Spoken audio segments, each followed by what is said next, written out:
شروع اللہ کا نام لے کر جو بڑا مہربان نہایت رحم والا ہے۔ یہ لوگ کس چیز کی نسبت ایک دوسرے سے پوچھتے ہیں؟ کیا اس بڑی خبر کی نسبت جس میں یہ اختلاف کر رہے ہیں؟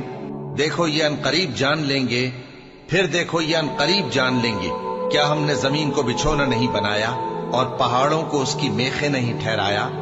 اور ہم نے تم کو جوڑا جوڑا پیدا کیا اور نیند کو تمہارے لیے موجب آرام بنایا اور رات کو پردہ مقرر کیا اور دن کو معاش کا وقت قرار دیا، اور تمہارے اوپر 7 مضبوط آسمان بنائے اور آفتاب کا روشن چراغ بنایا، اور نچڑتے بادلوں سے موسلا دھار میں برسایا تاکہ ہم اس سے اناج اور نباتات پیدا کریں اور گھنے گھنے باغ۔ بے شک فیصلے کا دن مقرر ہے، جس دن سور پھونکا جائے گا تو تم لوگ فوج در فوج موجود ہوگے، اور آسمان کھولا جائے گا تو اس میں دروازے ہو جائیں گے، اور پہاڑ چلائے جائیں گے تو وہ ریت ہو کر رہ جائیں گے۔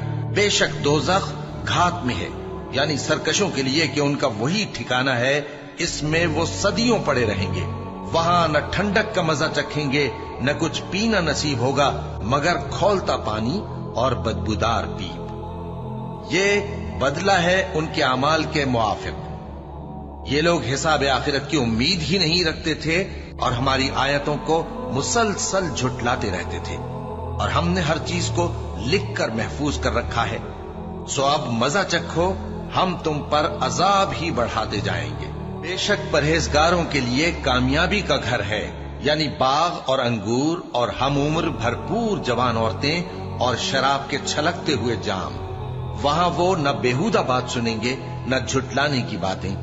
اے نبی صلی اللہ علیہ وآلہ وسلم، یہ تمہارے پروردگار کی طرف سے صلہ ہوگا جو حساب کے مطابق انعام ہوگا۔ وہ پروردگار کہ جو کچھ آسمانوں اور زمین میں اور جو ان دونوں کے درمیان ہے سب کا مالک ہے، بڑا مہربان ہے، کسی کو اس سے بات کرنے کا یارہ نہ ہوگا۔ جس دن جبریل امین اور دوسرے فرشتے صف باندھ کر کھڑے ہوں گے تو کوئی بول نہ سکے گا مگر جس کو رحمان اجازت بخشے، اور وہ بات بھی درست ہی کہے۔ یہ دن برحق ہے، بس جو شخص چاہے اپنے پروردگار کے پاس ٹھکانہ بنا لے۔ ہم نے تم کو عذاب سے جو قریب آنے والا ہے آگاہ کر دیا ہے، جس دن ہر شخص ان اعمال کو جو اس نے آگے بھیجے ہوں گے دیکھ لے گا، اور کافر کہے گا کہ اے کاش میں مٹی ہوتا۔